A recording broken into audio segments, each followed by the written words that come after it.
I'm in Perth, Australia. I'm going to do a video from the road. I'm going to talk about A, B, and C scans. That is a weird tree. That's a lot of steps.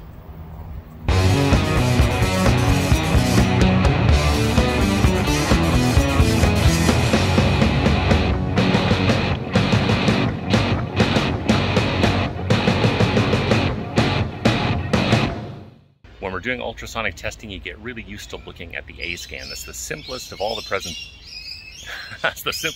presentations, and the one that everything else is based on. You've got amplitude on the vertical y-axis, or distance or time on the horizontal x-axis.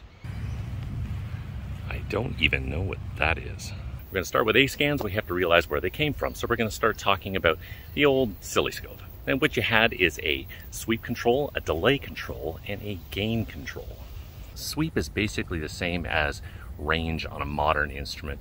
Back in the day, you had a cathode ray tube. Sounds sort of like a space weapon from Gene Roddenberry, but anyways, there's a phosphorescent screen, and it would sweep an electron beam across the back of the screen to basically draw your trace.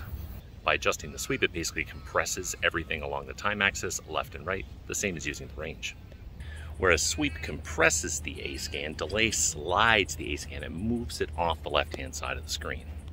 And there's gain. That's easy. That's the uppy-downy stuff. Think of an A scan as one-dimensional. It's amplitude versus just distance. It's at one point, and from this, we can create all the other views. Now, if we talk about B scans, they are A scans encoded over time or distance. For example, if we take this block with a hole drilled halfway through and pass the probe along one line right above the hole, we'll collect A scans at every position. If you stack these A scans together, you get a B scan. You can think of a B scan as sort of a side view along one scan line. You can have B scans with amplitude data just like that, or for thickness testing, usually what we do is we just gate out one of those echoes and we create a thickness B scan. You can think of a B scan as two-dimensional. We have distance down into the part and then distance along the scan axis. Now, if a B scan is a stack of A scans, then a C scan is sort of like a stack of B scans. If we take that one B scan and then we index the probe over and do another B scan and another one and so on, we can stack these up and actually generate sort of a 3D image of the part. Now, just like with B scans, you can plot C scans in terms of amplitude or depth. Typically, if you're doing flaw inspection, amplitude is more useful, and if you're doing corrosion, you want to plot it in depth. Here's a scan of some welded overlay using a Sonotest wheel probe. On the bottom left, the C scan is set to depth. It all looks kind of grayish because all the disbandments are occurring at or around the same depth. On the bottom right, I've got it set to amplitude, and that shows you how much sound each one of those little disbandments is reflecting back.